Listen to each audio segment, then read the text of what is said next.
함께 성경 말씀 보도록 하겠습니다. 오늘 성경 말씀은 로마서 5장 18절부터 21절까지의 말씀이 우리가 함께 보고자 하는 본문의 말씀이고, 그 중에서 5장 21절에 기록되어 있는 한 절의 말씀을 함께 봉독하도록 하겠습니다. 로마서 5장 21절의 말씀 다 찾으신 줄 알고 한 목소리로 함께 봉독합니다. 이는 죄가 사망 안에서 왕노릇한 것 같이 은혜도 또한 의로 말미암아 왕노릇하여 우리 주 예수 그리스도로 말미암아 영생에 이르게 하려 함이라. 아멘. 자, 오늘은 성도의 목적지다라는 말씀의 제목을 가지고 우리가 그동안 이 로마서의 참 긴 여정의 여행을 이제 잘 마무리해서 마칠까 합니다. 그래서 오늘은 이 로마서 5장 18절부터 21절 그 마지막 절까지 나와 있는 말씀들의 그 소론의 문을 열고, 다음 시간부터는 함께 여러분들과 본론의 말씀으로 해서 한 8시간에 걸쳐서 이렇게 여러분들과 은혜를 나누면 이제 이 로마서 5장이 끝이 나고, 내년에는 이제 로마서 6장의 말씀을 가지고 함께 은혜를 나눌까 합니다. 여러분들은 전부 다 정몽주 선생의 단심과를 잘 아실 겁니다. 우리가 국민학교 때, 요즘은 국민학교라고 하면 안 되죠. 초등학교 때 우리가 다 배워왔던 그와 같은 단심과가 아닙니까? 그 단심과의 내용은 이와 같습니다. 차신 사료하고 100번 갱사하니 백골이 진토하고 혼백 유무야하고 하니 향주 100 단심이요 용유 계리여 라고 되어 있습니다. 그 말을 풀어보면 이 몸이 죽고 주고 100번 고쳐주고 백골이 진토되어 넋이라도 잃고 없고 임양한 일편 단심은 가실 줄이 있으랴라는 이와 같은 것이 바로 정몽주 선생의 단심가입니다. 근데 이 정몽주 선생의 단심가가 나온 것은 분명히 그 전에 누군가가 그에게 화물을 던졌겠죠. 누가 던졌습니까? 바로 우리가 너무나도 잘 알고 있는 이방원의 하여가입니다. 서태지의 하여가가 아니에요. 요즘 아이들한테 물어보면 이방원의 하여가를 얘기하니까 이방원의 하여가를 생각하는 게 아니라 서태지의 하여가를 여러분들 먼저 떠오르더라는 것입니다. 이방원의 하여가는 여러분들 무엇입니까? 이런들 어떠하리, 저런들 어떠하리, 만수상 드런치기 얽혀진들 어떠하리, 우리도 이같이 얽혀서 100년을 살아보세. 이게 바로 이방원이가 정몽주 선생에게 던지는 화두였습니다. 그에 대한 답을 바로 정몽주 선생이 단심가로 답하라는 것입니다. 그래서 저는 이 단심가를 보면서 이게 마치 하나님을 섬기고 하나님을 찬양하는 하나님의 백성들이 하나님께 올리는 하나의 시가 되어야 하지 아니하겠는가, 고백이 되어야 하지 아니하겠는가라는 그와 같은 생각을 했습니다. 이 몸이 죽고 주고 100번 고쳐 죽더라도 하나님께서 우리에게 주신 그 사랑을 내가 무엇으로 바꿀 수가 있겠는가라는 그와 같은 것이 바로 이 성도의 고백이다라고 그와 같이 생각합니다. 그런데 여러분들 어떻습니까? 사단 마귀는 우리들의 마음속에 이 이방원의 하여가를 늘 부르더라고요. 임양한 일편단심으로 늘 하나님만을 바라보겠다라고 고백한 성도들의 삶 가운데 이 마귀는 마치 하여가를 던지면서 무엇합니까? 이런들 어떠하리, 저런들 어떠하리, 만수상 드런치기 얽혀인들 어떠하리, 늘 이와 같은 하여가로 우리들에게 늘 그런 화물을 던지더라고요. 그런데 여러분들 어떻습니까? 우리가 신앙생활을 할 때 마치 정몽주 선생의 이 다심과처럼 그와 같이 우리가 하나님을 향하여서 임양한 일편단심 어찌 고칠 수가 있으랴라는 하나님 앞에 그 고백을 올려드리기보다는 늘 하나님의 일하심 앞에서 우리는 하나님 이런들 어떠하면 저런들 어떠하리요라는 그와 같은 마음으로 우리들은 늘 살아가고 있지 아니하는가 우리의 모습을 되돌아보고 싶습니다. 그래서 하나님의 백성이다라고 하는 사람들이 전부 다 겉모습으로는 일편단심의 그 단심과를 불러대면서 그 마음 안에 용솟음쳐 올라오는 그 하여가를 감추기 위하여서 늘 급급한 신앙생활에 자신의 온 힘을 쏟더란 것입니다. 왜 그렇습니까? 그것이 마치 신앙이 좋은 사람들처럼 다른 사람에게 비춰지기 때문입니다. 다른 사람은 다 속일 수 있어도 자기의 자신을 속일 수 없는 것은 너무나도 잘 알고 있습니다. 그런 저희들의 유약한 모습이 때로는 우리들의 삶 가운데 폭로될 때 견딜 수 없는 부끄러움과 절망에 낙담을 할 때가 너무나도 많이 있지 아니합니까? 그리고 그걸 감추기 위해서 더 경건한 척 살아가고 있는 것이 오늘날 신앙인들의 모습이더란 것입니다. 그런데 어느 날 말씀의 눈이 열리고 그 은혜의 복음이 무엇인지를 이해가 되어지기 시작할 때부터 이 정몽주 선생이 불렀던 이 단심과가 이게 성도의 고백이 아니라 하나님께서 당신의 자녀들을 향한 그 하나님의 변하지 아니하는 사랑의 고백이었다라는 사실 앞에 저는 큰 위로를 받았습니다. 아마 우리 성도님들도 마찬가지입니다. 우리 하나님께서는 단 한 번도 이 몸이 죽고 100번 고쳐 죽더라도 내가 너희를 향한 그 사랑을 내가 무엇으로 바꾸겠느냐라는 그 하나님의 사랑이 우리들에게 오늘 이 시간에도 주어져 있더란 것입니다. 그런데 우리들은 어떻습니까? 하나님의 그 사랑 앞에서 우리는 어떤 고백을 합니까? 하나님 이런들 어떠하리 저런들 어떠하리 오히려 그와 같은 마음으로 하나님의 일하심을 늘 방해할 때가 너무나도 많이 있는 것이 우리들의 모습입니다.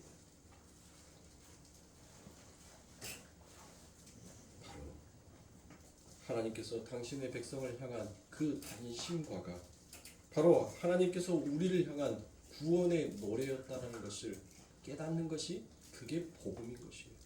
그 복음을 이해하는 자만이 자신이 하나님 앞에 얼마나 그동안 그 하나님의 일편단심의 그 마음을 늘 바꾸고 싶어 했던 자신의 죄를 깨우치게 되는 것입니다. 그러나 하나님의 열심히 내 안에서 단심과를 부르면서 나를 이끌어 계시는 그 동안에 이 육체는 이 존재는 이런들을 어떠하리 저런들을 어떠하리 하면서 하나님의 열심을 늘 방해하는 것이 우리의 현실이고 우리의 모습입니다. 그래서 성도는 자기 안에서 동시에 들어오는 단심과와 하여가 사이에서 올바른 자아 인식을 하게 되는 거고 하나님의 능력과 은혜 앞에 항복해 들어갈 수밖에 없더라는 것입니다.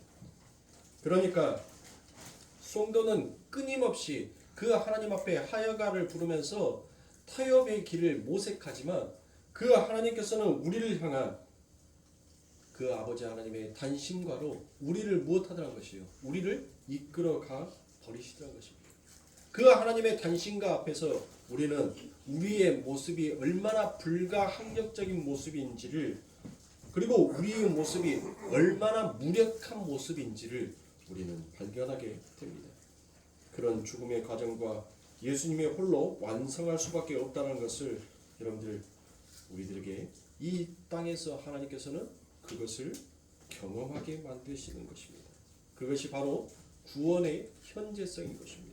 그래서 오늘 본문이 바로 그러한 하나님의 단심과 성도의 하회가에 관한 내용이 잘 나타나 있습니다. 어쩌면 성경 전체가 하나님께서는 당신의 백성들을 향한 늘 단심과를 불러왔어요. 그런데 우리는 늘 하나님 앞에 하여가를 부르고 있더라라는 것입니다. 그것이 바로 성경 속에 그려져 있는 전체의 내용이다라고 하여도 과히 틀리지 아니하는 사실인 것입니다. 우리는 그 아버지 하나님의 단심과가 우리에게 불러지기 전까지는 우리는 무엇했습니까? 그것이 구원인지, 그리고 그 구원이 무엇인지, 영생이 무엇인지, 은혜가 무엇인지 여러분들 전혀 알지 못했던 자였어요. 그런데 결국 그 하나님의 단심과가 우리의 하여가를 더 이상 부르지 못하게끔 막아버리자 못합니까? 결국 그 속에서 하나님의 우리를 향한 그 사랑이 무엇인지를 깨달아가더라는 것입니다. 알아가더라는 것입니다. 여러분들 우리가 처음 신앙생활을 했었던 사람들을 어떻습니까? 여러분들 신앙에 처음 입문한 사람을 우리는 견성이다라고 얘기합니다. 기초에 든 사람이다라고 얘기를 하죠. 여러분들이 예수를 처음 믿었었을 때 여러분들 어땠습니까?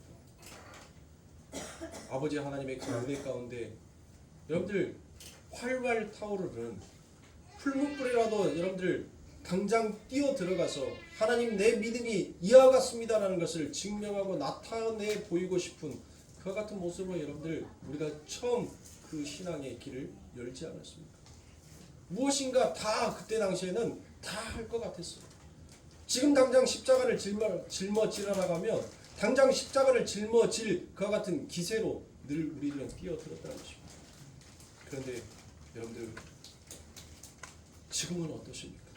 지금의 여러분들의 모습은 과연 어떠하시냐 말입니다. 그 견성에 있었던 그 기초 단계에 있었던 여러분들의 모습과 지금 복음이 무엇인지 조금씩 깨달아가는 그 오도 도를 깨달아가는 그 길 앞에 여러분들의 모습을 한번 비춰보십시오. 복음이 무엇인지 몰랐을 때는 여러분들 내 힘으로 그 하나님의 복음, 하나님의 구원을 완성해 보겠다라고 열심히 뛰어갔는데 이제 그 복음이 무엇인지 더 이해가 되어져 가니까 그렇게 나의 열심으로 하나님의 구원을 이루어 보겠다는 것이 얼마나 어리석고 부질없는 짓인지를 깨닫게 되지 않습니까? 그것이 참으로 무모하고 어리석은 생각이다라는 것을 우리는 그 복음 앞에서 몸으로 깨닫게 됐다는 것입니다. 하나님의 일은 어디에서 시작이 됩니까? 약할 때 강함이 되시는 분이 우리 하나님이십니다. 강함 속에서는 하나님의 일이 결코 우리들의 삶 가운데 드러날 수가 없어요. 나의 강함이 약함으로 내려갔을 때 그곳에서 하나님의 강함이 드러나게 되더란 것입니다.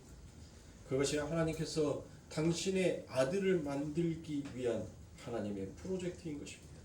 그것을 우리는 다른 말로 신앙생활이다라고 그와 같이 바꾸어 말할 수 있습니다. 우리는 구원을 얻는 그 순간부터 자신의 불가능함과 그 은혜의 선물이 얼마나 엄청난 것인지를 차근차근 이 신앙의 여정을 통해서 잘 배우게 가게 되어 있습니다. 그래서 성도의 신앙의 생활은 내가 무엇을 하는가에 초점이 있는 것이 아니라 하나님이 누구이신가를 아는데 초점이 있더라라는 것이에요. 그런데 여러분들 우리는 어떠냐 말이에요.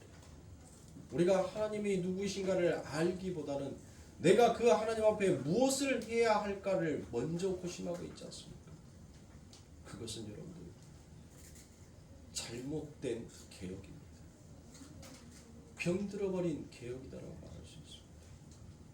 진짜 개혁은 무엇을 얘기하냐? 진짜 개혁은 솔라 피테, 솔라 그라시아, 솔라 스크랩추스라고 하고 추라라고 얘기합니다. 그것은 뭡니까? 오직 말씀, 오직 은혜, 오직 복음. 이게 진짜 개혁주의가 말한 진짜 개혁이었어요. 전부 다 이 세 가지. 오직 말씀, 오직 복음, 오직 은혜. 이 모든 것은 다 누구에게 초점이 맞춰져 있어요? 하나님 앞에 초점이 맞춰져 있잖아요. 그러니까 개혁주의의 처음 그 초점은 누구에게 있었던 것이에요? 하나님에게 있었던 것입니다. 우리가 하나님을 알자. 우리의 열심으로 그 하나님을 증명하려고 하지 말고 그 하나님이 누구이신지 하나님이 일할 수 있게끔 그 하나님을 알아가자. 그게 개혁주의였습니다. 그런데 왜곡된 개혁주의는 여러분들 오늘날 무엇을 하고 있습니까? 믿음을 가진다. 은혜를 받은다. 이걸 자랑하는 게 오늘날 왜곡된 개혁주의가 되어버렸다는 것입니다. 하나님을 알기를 보다는 그 아버지 하나님께서 내 삶 가운데 무엇을 주셨고 무슨 일을 하셨는지에 대해서만 늘 성도들이 늘 교회가 그곳에서만 초점을 두고 있더란 것입니다. 하나님께서 우리에게 무슨 일을 하든 하시지 아니하든 우리의 관심, 우리의 초점은 늘 하나님을 비추고 있어야 되는 것입니다.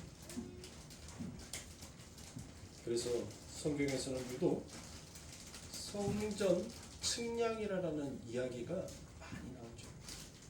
에스겔에서도 하나님께서는 새 성전을 측량하라고 얘기합니다. 근데 그 성전을 측량하는데 여러분들 무엇합니까? 그 하나님께서 그들에게 말씀하여 주신 것에서 0.1cm라도 모자라면 하나님께서 그곳에 임재한다게요? 안 해요? 임재 안 하신다게요. 하나님께서는 가르쳐 주신 정확한 치수대로 그 성전이 지어져야지만이 내가 그곳에 임재하겠다라고 말씀합니다. 그리고 하나님께서는 그 에스겔 새 성전에 정확하게 측량되었을 때 하나님의 영이 그곳에 임재하십니다. 그러면 여러분들 성전은 누가 성전입니까? 오늘날 성전은 우리가 하나님의 성전이죠. 그 하나님께서 우리를 측량하고 계시는 것입니다. 근데 하나님께서 측량하였는데 그 측량한 것 안에 하나님께서 원하지 아니하는 치수가 있으면 하나님께서는 그곳에 임재하실 수가 없지요. 교회가 바로 성전이니까. 그러니까 하나님께서는 당신의 성전을 누가 짓는다고요? 당신이 짓는다고 얘기하죠. 인간이 그곳에 무엇을 보태려고 하는 것이 그게 오류된 성전의 측량이라는 것이에요. 그곳에는 하나님께서 함께 하실 수가 없다라고 얘기합니다. 그래서 오직 은혜로만 완성이 되는 곳에만 하나님의 영광이 들어갈 수 있는 것이에요. 그걸 바로 유니온 크라이스트, 연합이다라고 그와 같이 얘기하는 것입니다. 성경 마지막 책인 요한계시록에서 성전 측량으로 끝이 납니다. 계시록 21장에 보니까 하나님의 성전 측량이 끝나고 어떤 판정이 내려집니까? 하나님께서 성전이 이제 계시록에 가면 여러분들 무엇이 완성이 돼요? 성전이 하나님의 원하시는 그 성전의 측량한 바대로 성전이 완성이 된단 말이에요. 그렇게 하나님의 성전이 완성이 되자 하나님께서 여러분들 계시록 21장에 그 성전 측량에서 그 성전이 완성이 되자 하나님께서 그 성전을 보면서 무엇이다라고 얘기합니까? 보시기에 심히 아름답다. 보기에 아름답다. 그게 뭐예요? 토부라겠죠. 토부. 토부는 무슨 뜻이? 선이라는 거예요. 선. 그러면 하나님이 보시기에 아름다움이 되기 위해서는 여러분들 그곳에 무엇이 빠져야 되는 거예요? 세 가지가 빠지면 돼요. 세 가지가. 하나님 보시기에 아름다웠다라고 하려면 여러분들 이 세 가지가 빠져야 된다니까요. 그 세 가지가 뭐가 빠져야 돼요? 창세기 1장을 얻는 펴보면 답이 나올 거 아니겠습니까? 그쵸? 네. 내가 성경 66권의 기록이 아니 된 말씀을 지금 여러분들한테 질문을 던진 것이 아니니까. 그러면 창세기 1장에서 여러분들 무엇과 무엇이 있다라고 얘기를 합니까? 혼돈과 공허와 흑암이 그곳에 하나님께서 무엇이 딱 던져진다고요? 하나님의 말씀이 던져지니까 하나님의 선이 그곳에 임재해 버리니까 그곳이 무엇으로 바뀌어 버리더라? 보시기에 좋았더라라고 바뀌더라는 것이에요. 그러니까 하나님이 보시기에 좋음으로 가려면 세 가지가 빠져야 돼요. 혼돈하고 공허하고 흑암이었던 거, 어둠이었던 거, 죄였던 거, 더러움이 거두어져야 된다는 거예요. 혼돈과 공허는 여러분들 뭐예요? 혼돈은 뭐라겠죠? 감사합니다. 혼돈은 여러분들 없음이에요. 무의 상태를 혼돈이라고 해요.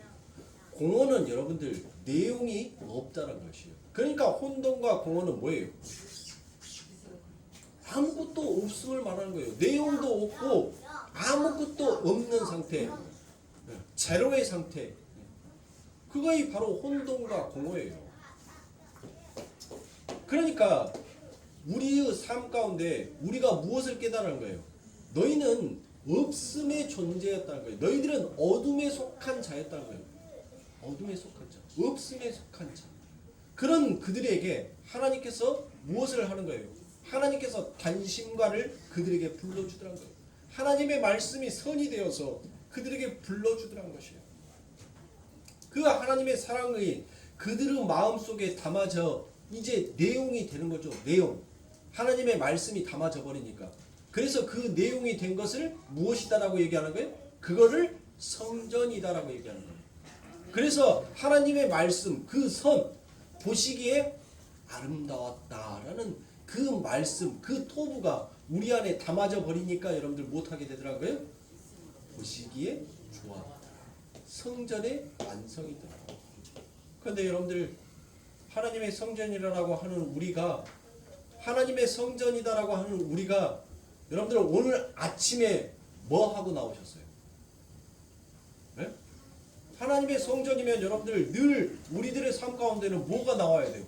손이 나와야 되잖아요. 토부가 나와야 된단 말이에요. 모든 사람들이 보기에 아름다웠다, 힘이 좋았더라라는 그게 나와야 한단 말이에요. 그런데 오늘 아침에 여러분들 눈 뜨고 여러분들 안에서 보시기에 힘이 아름다웠더라라는 여러분들 그 생각이 드셨나요? 전부 다 오늘 아침에 여러분들 눈 딱 뜨고 일어나서 여러분들 마귀짓 하고 왔죠. 하나님의 성전이 아닌 혼돈과 공허와 흑암의 상태, 이 마귀의 상태, 어둠의 상태에서 우리가 나왔잖아요. 내 남편이 뭐예요? 내가 토부, 하나님의 진짜 성전이면 웜의 저 왼수가 아니라 봄의 내 사랑스러운 내 남편 하고 그렇게 가야 하잖아요. 사랑이 뭔지를 알아? 왜 부끄러워해? 우리 하은이가 이제 사랑을 안 가배. 6살짜리가 사랑을 안 해. 도를 터불었구만.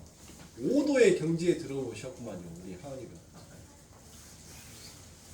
여러분들, 우리가 하나님의 보시기에 심히 아름다웠다라고 얘기하면 우리는 우리가 바라보는 것들이 전부 다 뭐 해야 돼요? 선이 돼야 된단 말이에요. 토부가 돼야 돼요. 아름다움이 돼야 되는 거예요. 근데 우리들은 못합니까? 아, 빨리 해! 늦었어! 아, 나 하고 있잖여! 아침부터 잔소리여. 그리고 흑암의 상태로, 혼돈의 상태로 바뀌어버리죠. 그러면 어떻게 하는 거예요? 그러면 어떻게 하는 거예요? 우리는 하나님의 성전이, 하나님의 임재하심이 여러분들 우리들 안에 있어요, 없어요? 그러면 우리가 혼돈과 공허의 상태이니까 하나님의 임재가 우리 안에 있을 수가 있어요, 없어요? 없잖아요. 그래서 은혜인 거예요. 우리의 열심, 우리의 노력, 우리의 모습으로는 도저히 그 성전이 측량해 해봤자 완성이 될 수가 없으니까 하나님의 영이 우리 안에 임재할 수가 없단 말이에요. 그런데 하나님께서는 우리에게 뭘 해주셨어요? 우리 예수님께서 뭘 얘기해요? 내가 다 이루었다. 하나님께서 다 이루었다는 것은 뭐예요? 그 성전의 측량이 이미 완성이 됐다는 거예요. 하나님 보시기에 뭐한 상태가 되었다는 거예요? 보기에 좋은 상태가 되었다는 거예요. 그래서 하나님께서 우리들에게 무엇을 주십니까? 오순절 마가의 다락방에서 뭘 우리들에게 주셔요? 그래요. 하나님의 영이 임하여 버리잖아요. 그 말은 우리들 마음 안에 하나님의 성전 안에 누가 임하여진 거예요? 지금 우리 안에 성령이 있잖아요. 성령은 누구예요? 성령은 누구냐고요? 하나님이잖아요. 하나님. 그 하나님이 우리에게 임하여져 있다는 것은 우리의 열심으로 그 성전이 완성이 된 것이 아니라 오직 하나님의 은혜로 성전이 완성이 되었다는 것이에요. 그러니까 성도의 초점은 내가 무엇을 열심히 해서 내가 율법을 지켜서 내가 착함을 이 세상에서 착하게 살아서 청년 결백하게 살아서 여러분들 내가 그와 같은 하나님의 성전을 완성하겠다가 아니에요. 내가 하나님을 얼마만큼 아느냐, 내가 하나님을 내가 섬기고 있는 그 하나님을 내가 얼마만큼 내가 알고 있느냐, 그것이 바로 성전의 측량인 거예요. 그거를 바로 하나님께서는 에스겔에서 성전의 측량을 하는데 여러분들 어떻게 측량할 거냐고요? 여러분들은 어떻게 측량할 거예요? 네? 여러분들은 어떻게 측량하냔 말이에요? 그래서 성도의 측량은 바로 내가 내 삶 가운데 있어서 얼마만큼 그 하나님을 이해하고 그 하나님을 알아가는지, 그게 하나님의 성전으로 측량되어져 가는 거예요. 그렇게 내가 예수를 알아가니까 여러분들 무엇하더란 거예요? 내 삶 가운데 품어져 나오는 나의 열심이 얼마나 하나님 앞에 무익한 것인지를 깨닫고 알고 오직 내게 부어주신 그 하나님의 은혜 앞에 우리가 감사함으로 그 은혜의 이름을 찬송하게 되는 쪽으로 우리가 성장해 가죠. 제가 그래서 견성을 얘기하고 오도를 이야기했지 않습니까? 복음이 무엇인지 점점 더 깨달아져 알아져 가니까 무엇을 하게 되더란 거예요. 아, 내 열심은 늘 하나님 앞에 하여가를 부르고 있구나. 그 하나님이 우리를 향한 그 일편단심의 단심가의 앞에 우리는 늘 하나님의 일을 방해하는 하여가를 부르면서 하나님 나 잘했죠 라고 오히려 자신의 뻔뻔함을 드러내고 있다는 것을 깨달아 알아가지더라는 것입니다. 복음이 무엇인지 은혜가 무엇인지 그것이 깊이 그 시간이 무르익어갈수록 여러분들 무엇합니까? 깨달아지는 거예요. 여러분들 우리 김장들 다 하셨죠? 생지는 어떻든가요? 생지는 쌈박한 맛은 있습니다. 배추의 달짝지근한 맛과 그 양념에 갓 묵지 아니하는 그 맛에 쌈박한 맛에 여러분들 맛있다라는 생각을 해요. 그런데 그 배추의 깊은 맛은 여러분들 어디에서 나와요? 그 배추가 익어가 섰을 때 그 양념과 그 배추가 무엇 하나요? 연합이 되죠. 하나가 됐었을 때 그 김치에서 오는 아삭한 맛은 여러분들 생계에서는 도저히 흉내낼 수 있는 맛이 아니더란 거예요. 모형은 김치인데 그 안에 깊이가 없더란 거예요. 생지에는. 인자 막 버무린 김치는 그 안에 깊은 감칠맛을 절대로 흉내낼 수가 없어요. 얼추 봐서는 둘 다 김치예요. 그런데 먹어보니까 그 안에서 오는 진짜 감칠맛은 오히려 오랫동안 묵어져 있는 그 김치 안에서 올라오는 것입니다. 신앙은 마찬가지예요. 다 똑같은 신앙인처럼 보이지만 진짜 하나님의 복음이 무엇이고 진짜 하나님을 깨달아서 알아가는 성도는 여러분들 무엇하게 되는 거예요? 그 안에서 예수 그리스도라는 참된 그 생명의 떡이 우리 안에서 나오게끔 되어 있더라는 거죠. 그 떡이 세상의 사람들에게 보이기에는 아무 별 볼 일 없는 떡처럼 보이는데 그 떡이 생명을 살려내는 떡이 되더라는 것이죠. 그러므로 사랑하는 성도님들, 우리는 이 세상을 이긴 자예요. 우리의 육을 이미 우리는 이긴 자라는 것입니다. 우리는 늘 하나님 앞에서 이런들 어떠하리 저런들 어떠하리 그 하여가를 부르지만 결국 그 하나님의 단심가가 그 육의 것을 못해요? 죽이고 승리하여 버리시더라는 것입니다. 그게 복음이에요. 그래서 갈라디아에서는 여러분들 무엇을 얘기해? 우리가 그리스도와 함께 십자가에 못 박혀 죽었나니. 그 그리스도의 단신과가 결국 우리의 육신의 하여가를 죽여버리더란 거예요. 그것을 죽이고 여러분들 무엇을 하는 쪽으로 가더란 거예요?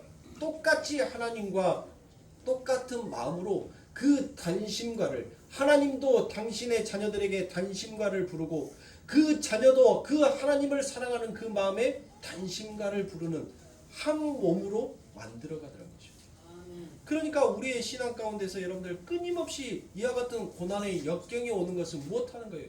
아직도 우리가 벗어야 할 이 육신의 하여가가 내 삶 가운데 남아있다는 것이죠. 그래서 우리들은 이 신앙생활을 죽는 그 순간까지 하는 거예요. 죽음 앞에서 여러분들 그 순간까지도 여러분들 우리는 하나님 앞에 뭘 고백해요? 늘 하여간을 부르더라고요. 그런데 하나님의 그 이김의 승리가 우리를 그 죽음의 끝에서 건져 내시는 것이에요. 그래서 성도가 하나님의 복음을 진짜 깊이 깨닫게 된다면 오직 하나님의 그 이름을 찬송하는 것이 성도가 가야 할 최종 목적지인 것입니다. 그래서 고린도전서 15장 54절과 57절의 말씀을 제가 연결하여서 읽어드리면 다음과 같습니다. 이 썩은 것이 썩지 아니함을 입고 이 죽을 것이 죽지 아니함을 입을 때에는 사망이 이김의 삼킨 바 되었다라고 기록된 말씀이 응하리라라고 얘기합니다. 오늘 본문에 사망이 나오는데 사망이 이김에게 삼킨 바 되었더라라는 것입니다. 이김에서 삼킨 바 된다는 것입니다. 그래서 57절에 우리 주 예수 그리스도로 말미암아 우리에게 이김을 주시는 하나님께 감사하노니라고 이야기합니다. 이김을 누가 주셨다고요? 우리 아버지 하나님께서 우리에게 이김을 주셨다는 것입니다. 우리는 무엇입니까? 우리는 오늘 아침에도 여러분들 우리는 우리의 힘으로 여러분들 이겨보려고 했어요. 우리는 억제하는 것이 이김이 아니에요. 내가 뭘 먹고 싶은데 이것을 참아야지 하고 그걸 이겼다라고 말하지 않아요. 내가 무엇을 입고 싶은데 내가 그것을 사지 않냐고 내가 이겼다라고 말하지 않습니다. 바로 하나님의 그 이김. 이김은 누구에게 속한가라고 얘기해요? 하나님께 속하였기에 하나님께 감사한다라고 얘기를 하지 않습니까? 사랑하는 소리. 우리는 늘 하나님 앞에 늘 하여가를 부르면서 늘 지는 자의 삶을 사는 거예요. 늘 지는 자. 우리의 육이 절대 하나님의 말씀 앞에 이김으로 나오면 돼요, 안 돼요? 안 돼요. 우리의 육은 늘 하나님의 말씀 앞에 져야 하는 것입니다. 그래야지만이 진짜 내 안에 무엇을 발견할 수 있어요? 내 안에 불가항력적인 나는 하나님 앞에서 정말 무기력한 자이다라는 것을 나는 정말 하나님 앞에서 흑암이요 혼돈이요 공허의 상태였다는 것을 현실을 직시하는 거예요. 그래야지만이 그 자가 내게 베풀어 주신 그 내 삶 가운데 빛을 창조해 주신 그 어둠을 물려내신 그리고 공하고 혼돈한 아무것도 없고 내용도 없는 그곳에 하나님께서 하나씩 하나님의 말씀으로 창조해 내가시는 그 하나님을 알아가게 됩니다. 여러분들 생명의 창조는 인간이 하는 것이 아닙니다. 생명의 창조는 오직 하나님만 하시는 거예요. 그래서 요한일서 5장 4절부터 5절 말씀에 대저 하나님께서는 난 자마다 세상을 이기었느니라. 세상을 이긴 이김은 이것이니 우리의 믿음이라. 여러분들 우리의 믿음이래요. 네? 세상을 이기었는데 그게 우리의 믿음이래요. 그러면 그 믿음은 여러분들 눈에 보입니까? 눈에 보이지 않잖아요. 그래서 믿음을 여러분들 히브리에서 뭐라고 얘기합니까? 바라는 것들의 실상이요 보지 못하는 것들의 증거다라고 그와 같이 얘기합니다. 여러분들의 이김은 바로 믿음이다라고 얘기합니다. 그래서 5절에서 예수께서 하나님의 아들이심을 믿는 자가 아니면 세상을 이기는 자가 누구냐라고 그와 같이 얘기합니다. 그러니까 이 세상 이 어둠의 권세를 이길 자는 누구밖에 없다는 거예요. 예수 그리스도밖에 없다는 거예요. 그러니까 성도의 이김은 결국 누구라는 거예요? 예수 그리스도를 믿는 거. 예수가 바로 하나님의 아들이심을 믿는 것이 그게 성도의 이김이다라는 거예요. 그 이김을 주셨다는 거예요. 그 믿음을 주셨다는 거예요. 우리들 다 예수를 믿으니까 이 자리에 온 거 아닙니까? 그러면 우리는 이미 세상으로부터 여러분들 뭐 한 자에? 이긴 자란 말이에요. 이긴 자. 그래서 너희가 이긴 자다라는 것을, 성도는 이 세상을 이긴 자다라는 것을 하나님께서 그것을 가르치시기 위하여서 이 역사 가운데 우리의 신앙생활을 하게끔 하는 것이에요. 그거를 깨달아가는 것이에요. 우리의 신앙을 통하여서 아, 내가 진자가 아니라 내가 이긴 자였구나. 이긴 자였구나라는 그것을 배우는 거예요. 그렇게 이김을 아는 자가 그 하나님의 이름을 뭐 한다고요? 그요. 찬송하는 거예요. 그 하나님의 이름을 찬송하더란 것입니다. 이김을 아는 자, 복음이 무엇인지를 아는 자들, 그 자들이 하나님의 이름을 부르더란 것이에요. 여러분들 다 같이 하나님의 이름을 부른 것 같지만 우리 예수님께서는 분명히 우리의 두 마음을 알고 계십니다. 우리가 하여가로서 부르는 하나님의 그 이름, 단심가로 하나님의 이름을 부르는지 하여가로 그 하나님의 이름을 부르는지 우리 예수님은 너무나도 잘 알고 계시다는 거예요.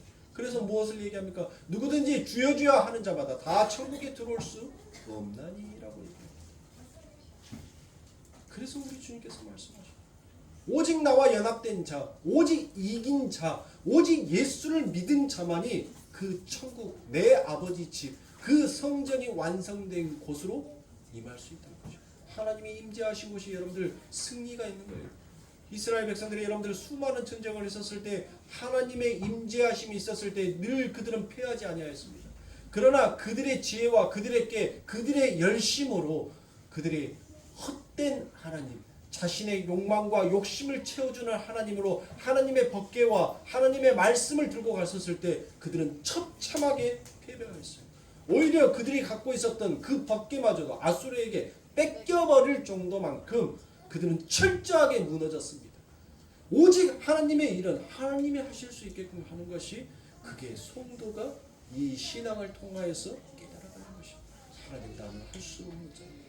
하나님 나는 하지 못하는 자입니다라는 것을 아는 것이 바로 성도의 공무인 것입니다. 그래서 여러분들 성도는 오직 무엇만 자랑하는 거예요? 갈라디아서 6장 14절의 말씀에 그러나 내게는 우리 주 예수 그리스도의 십자가 외에 결코 자랑할 것이 없으니 그리스도로 말미암아 세상이 나를 대하여 십자가에 못 박히고 내가 또한 세상에 대하여 그러하니라. 껐다가 켰다 하지 마세요. 그거 DF로 돌아가는 것은 시래기를 잠시 지가 워밍업 하는 그 시간이니까 자꾸 껐다가 켰다 하면은 찬바람은 계속 나오니까 그냥 그대로 두세요. 바로 이게 성도의 무엇이라는 거예요? 성도의 마지막 고백이라는 것이에요. 무엇을 자랑하는 것이?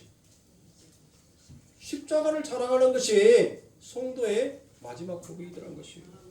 성도는 일평생 자신이 내려놓았던 수고와 열심과 예씀을 자랑거리로 상 받을 수 있는 스펙을 가져가는 것이 아니라 십자가만 자랑하는 자로 이 세상에 지니고 있는 모든 것들을 탈탈탈 털리는 자로 걸어가게끔 되어 있더란 것입니다.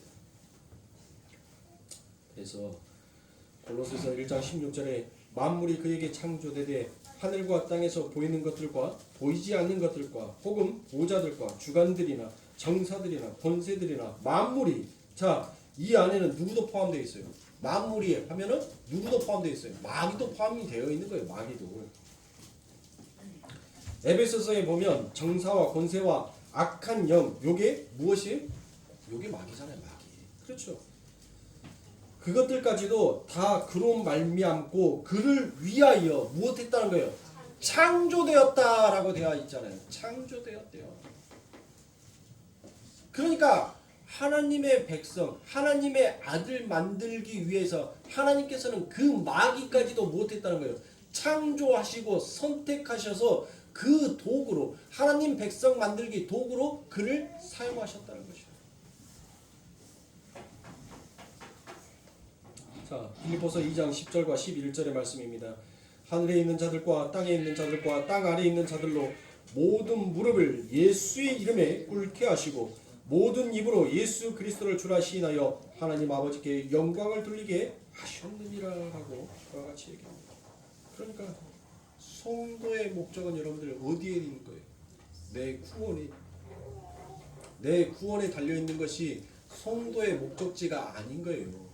성도의 목적지는 오직 예수 그리스도의 이름 앞에 무릎을 꿇고 예수 그리스도의 이름을 찬양하게 만들기 위하여서 이 신앙의 여정의 길을 하나님께서 열어주신 것입니다. 그런 사랑을 쏟아요. 요한계시록 21장에 보면 여러분들 무엇이 나옵니까?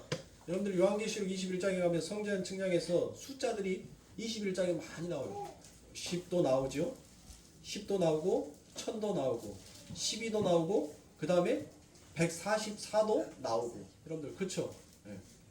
그 144가 1000이랑 가하니까 14만 4천명이 되는 거죠. 네.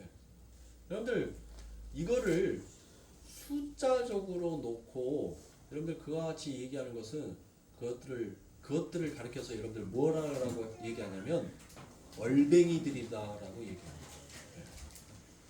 그 숫자 속에 담겨져 있는 10과 1000은 여러분들 무슨 수예요? 완전한 수죠. 그 완전한 수가 무엇을 가리키고 있어요?